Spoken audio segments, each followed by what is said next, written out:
estamos en el Palacio San José, que fue la residencia de Urquiza, del general Justo José Urquiza, en los últimos 20 años. Esta casa comenzó a construirse en 1848, una vez que la provincia, siendo gobernador el general Urquiza, y una vez que la provincia logró a través de él la paz. Esta es una provincia que desde tiempos inmemoriales venía con mucha convulsión política y logra una estabilidad en la época de los gobiernos de Urquiza. Urquiza comienza a construir esta casa en su estancia, en la estancia San José, y durante 20 años se siguió ampliando. La primera parte de la casa consistía en un patio con 18 habitaciones, que la habitó en 1850, de 1850 a 1853, y después vino una importantísima ampliación, que fue la primera, que se crea el segundo patio y el tercer patio. Y a partir de ahí, en los laterales, se organizan quintas, atrás se organiza una huerta, y remata el edificio con un lago artificial. Y tenía un barco a vapor que daba vueltas y hacía fiestas felicianas. Cuando viene Sarmiento en 1870 como presidente a visitar al gobernador de Entre Ríos, jugaron a la batalla en el pequeño lago artificial. Ahora está en ruina, no hay nada, un gran pozo con agua, tenía rejas, tenía todo el costado del lago un camino y dividido con un paredón de hierro, de piedra, donde andaba en forma peatonal y donde andaba a caballo. 28.000 plantaciones frutales, quesería, lechería, zoológico, o sea que había de todo.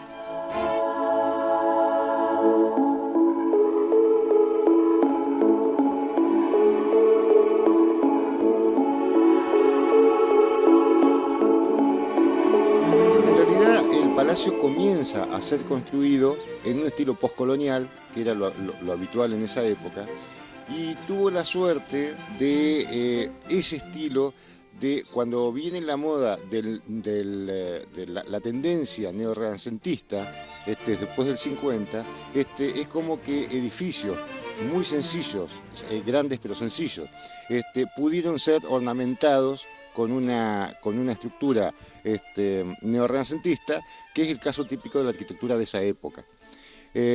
Acá la primera parte sí la hace el general estando prácticamente solo, pero recibe el asesoramiento y se hace cargo de la construcción. En la segunda etapa el arquitecto de Lepiane, y en la tercera etapa un gran arquitecto, jovencito, pero un brillante arquitecto, que fue Pedro Fossati, y que vino acá a Entre Ríos, desde Buenos Aires, a construir la iglesia de Concepción de Uruguay y la capilla del Palacio. Esas son sus obras. Pero también es cierto que él corrigió y ornamentó parte del edificio.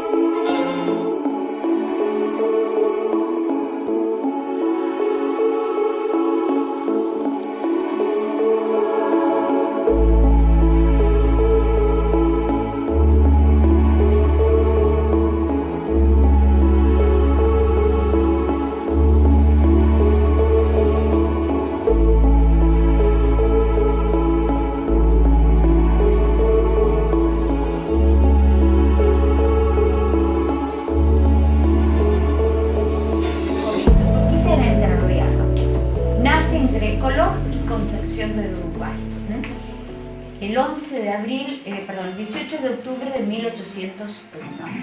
Ahí se ubican los padres, José y Cándida, tienen 11 hijos, Urquiza es el octavo, el que más se destaca, el que hace dinero.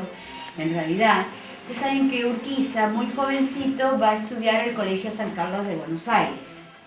Se cierra el colegio y el padre, le dice que o estudia o trabaja. Entonces en la ciudad de Concepción de Uruguay empieza a tener pulperías, mensajerías, empieza a conocer banqueros, como por ejemplo el barón de Maguá, le presta plata, tiene negocios con él. En el año 1870 tiene más de 40 industrias. Era el principal accionista Ferrocarril Central Argentina, abarcaba de Rosario a Córdoba. Tenía explotaciones de yerba mate, azucarero, gusanos de seda, empresas de navegación, minas de oro, pero lo que le daba dinero eran los saladeros.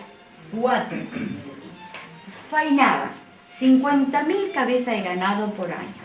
exportaba carne enlatada, en Francia, a Cuba, a Inglaterra, el cuero, todo se utilizaba el animal.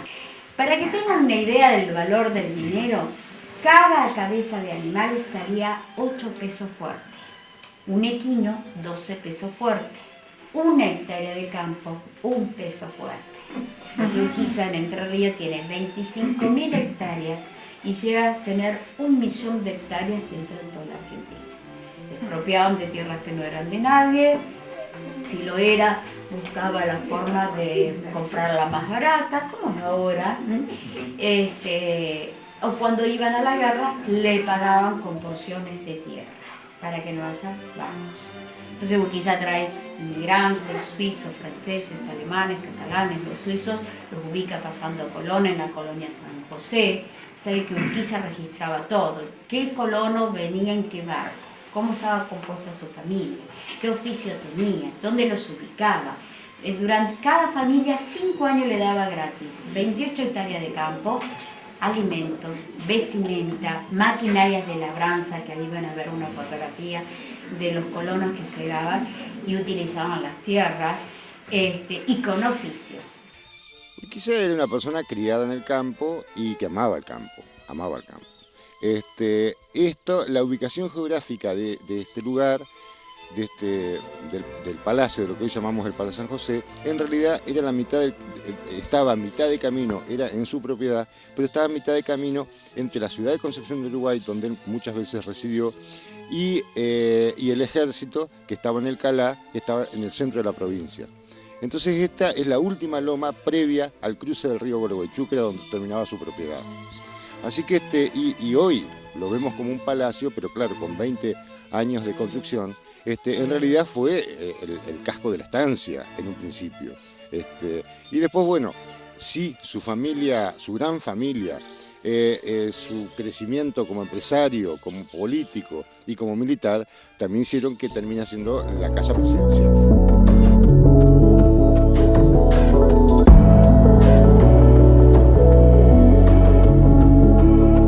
La batalla de Pavón, entre el límite de Buenos Aires y Santa Fe.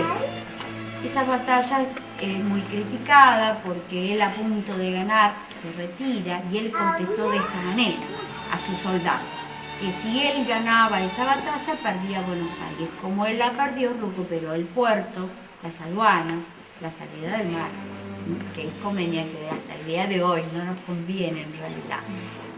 Rosa no quería organizar el país, decía que no era momento adecuado. Urquiza al final gana, Rosa se va a Inglaterra, se dicta nuestra constitución, lo hace con las bases de Alberdi, Urquiza es director provisorio y después presidente de la Confederación Argentina.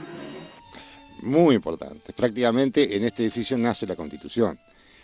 Si bien Urquiza fue muy amigo, íntimo amigo de Alberdi, nunca se conocieron, eso es una curiosidad histórica. Pero sí, aquí se tomaron decisiones importantísimas porque este lugar era muy visitado, Urquiza era muy visitado y fue una bisagra en la historia nacional. Su participación. Se eligió, a pesar de que la Constitución, bueno, se trabajó en la Constitución en la costa del Paraná, fue emblemático y muy simbólico que se jurara acá en 1994, sí, la última reforma de la Constitución.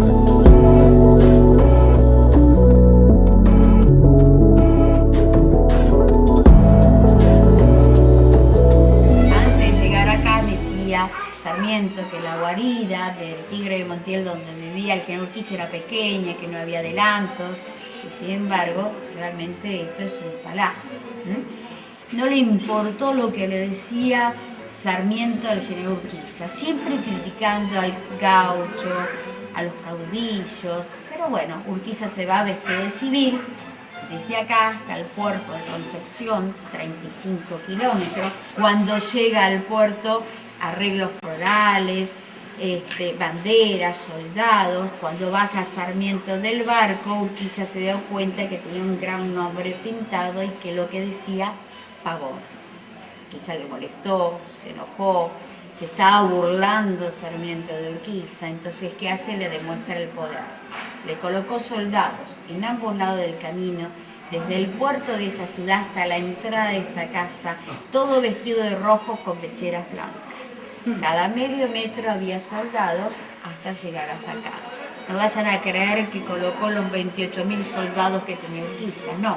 Dice los diarios o los periódicos de la época que tenemos acá, que puso apenas unos pocos. Entonces, ¿qué pasó? Cuando Sarmiento iba pasando, estos soldados tenían unos caballos escondidos en el monte, subían los caballos por ahí y se colocaban en la última fila, y así llegaban hasta este lugar. Después colocó una alfombra de pétalo de rosa, color rojo, bien federal. Sarmiento dijo, ahora sí me creo presidente de la República Argentina.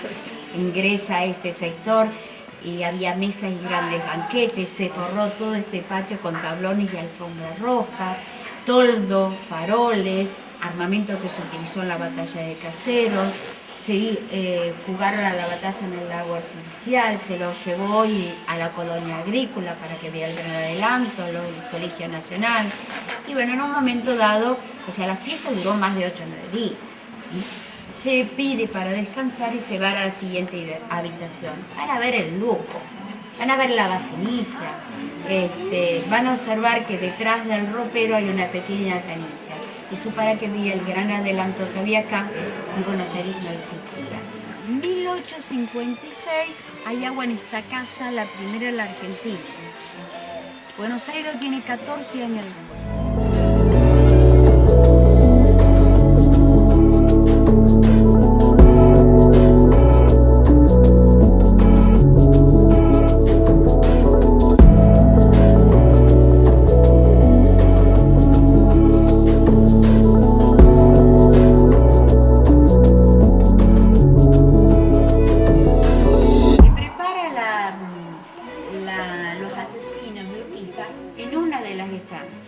En San Pedro, está a pocos kilómetros de Uruguay.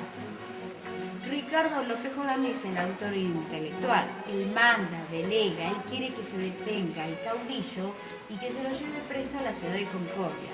Pero se enloquecen de tal manera que ellos, los asesinos, toman la decisión de terminar con la vida de Urquiza. Entonces, el 11 de abril de 1870 ingresan por la parte de atrás. Urquiza estaba sentado delante de esta casa, hablando con su secretario, escuchando música y a escuchar los gritos que le dicen muera el traidor Urquiza, vive Ricardo López Jordán. Él ingresa a este sector y gritando, cierran los portones, me vienen a matar. Y ingresa a este dormitorio. ¿Para qué? Para buscar un arma. Toma el arma que se lo da a su esposa, sale y adelante de esta habitación el ingreso de los asesinos que de repente aparece. Entonces Urquiza recibió un impacto de bala del lado izquierdo de la cara, debajo de la nariz, y cae herido. Sus hijas tocando el piano, 2 salones más adelante, Lola, Justa, eran pequeños, 16, 17 años, lo levantan, tratan de proteger a su padre, a su tata, lo decían, y al ingresar tratan de cerrar esas puertas. Él se toca en su rostro ya manchado de sangre y vamos a ver en el postigo las manchas de sangre de Urquiza de la mano izquierda. Las hijas lo colocan arriba de la cama y ahí entra Nicomedes Coronel, un capataz de Urquiza de la estancia San Pedro, se acerca al cuerpo de Urquiza y le da 5 puñaladas, que la última fue el corazón. El mismo día y a la misma hora, en la ciudad de Concordia fueron asesinados 2 hijos varones por miedo que siga la misma política que su padre. Ante la menor duda, fueron asesinados ellos también. Algunos soldados, algunos que quisieron protegerlos, pero fueron los menos en realidad. Toda la noche festejaron los asesinos en este patio. Comieron, saquearon las industrias, que yo algunas les comenté. Recién al otro día, en la primera luz de la mañana, disparan hacia el monte. Viene la guardia personal de Urquiza, ya estaba asesinado el general, lo llevan a la ciudad, lo velan en la casa de Ana Urquiza Victorica, luego lo colocan en el cementerio y la señora transforma el oratorio en esa habitación.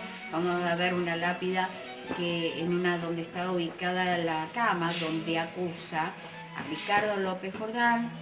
El 11 de abril, la fecha en que muere, 69 años, a las 7:30 de la tarde, y más abajo en la lápida dice, su amante esposa le dedica este pequeño recuerdo. vamos a ver impacto de balas, vamos a ver almohadones, manchado de sangre, tiradores y una prótesis de oro. Urquiza tenía dientes postizos. ¿Cómo se descubre eso? Urquiza estaba enterrado en el cementerio y la señora al año siguiente, 1871, después de la muerte, pide el traslado y esconde el cuerpo de su esposo en la iglesia pública. En 1951, en albañil, estaba arreglando una de las paredes de la iglesia, se encontró que estaba el féretro, se llaman las autoridades, se abre, los médicos forenses presentes estaban también, se alcanza a ver el cuerpo de Urquiza, se desintegra y ahí se dan cuenta que Urquiza tenía una prótesis de oro y que la bala quedó incrustada en esa dentadura. Si no fuera por las puñaladas, él se hubiera podido salvar tranquilamente.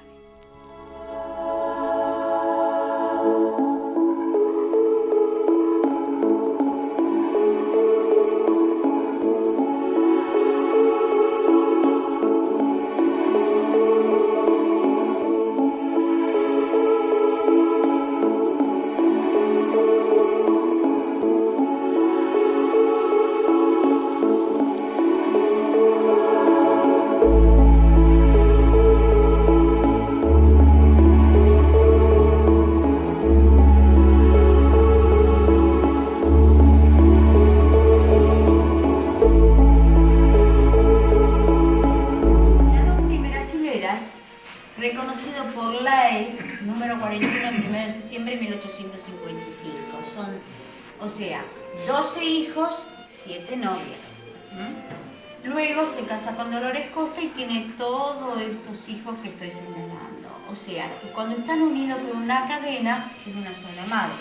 O sea que tenemos una señora, 2, 3, 4, 5, 6, 7 y 8. ¿Sí? Están los 23 hijos que yo les comentaba. Fíjense que él nace en 1801, la señora en 1830 y la primera hija nace en 1820. Era muy menor. Y acá sí se portó mal Urquiza. En el 46, 46, 46. 3 en un año. Y acá tenemos 2 que no son mellizas, son distintas madres. O sea, los apellidos que ustedes están viendo son de las mamás. Y acá, ven, costa a costa, son con quien se casó Urquiza. Estas 2 mayores estaban tocando el piano. Esta tenía 3 meses cuando fue asesinado Urquiza. Y los hijos que fueron asesinados en la ciudad de Concordia, Carmelo y Gualdino, que yo les comentaba de la misma forma que su padre y a la misma hora.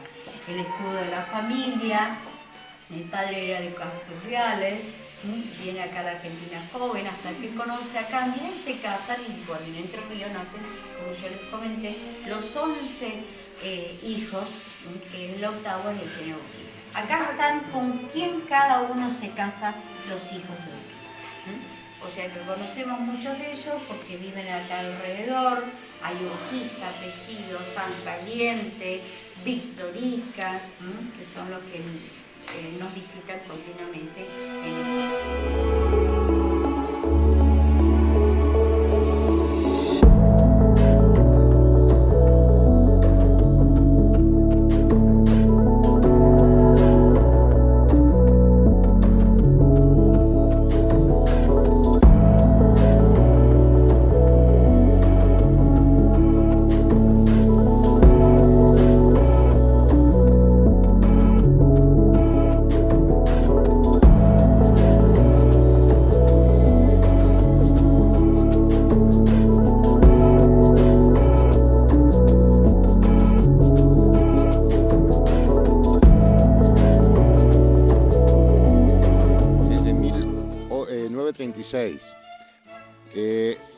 Se tuvo la suerte de que la familia conservó esta propiedad hasta ese año y que hubo voluntad por ellos de venderlo a la nación y la nación de comprarlo para hacer un museo, en principio un museo regional, siempre un museo histórico y bueno, terminó siendo un museo nacional. Es el único museo nacional que hay acá en la provincia de Entre Ríos.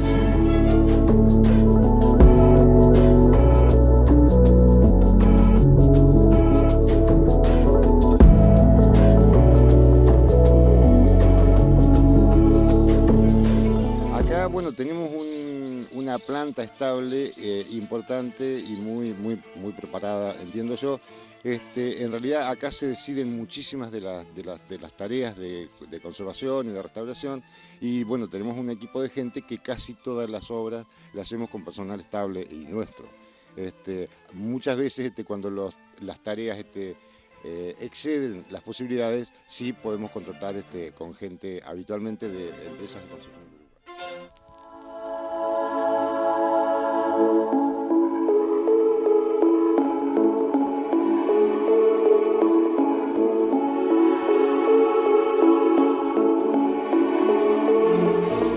Este museo está abierto de lunes a lunes, está abierto todo el año. Es un museo que tiene visitas guiadas oficiales los días de semana, dos a la mañana y 2 a la tarde, y los fines de semana que no cerramos a mediodía, tenemos 3 visitas a la mañana y 3 visitas a la tarde.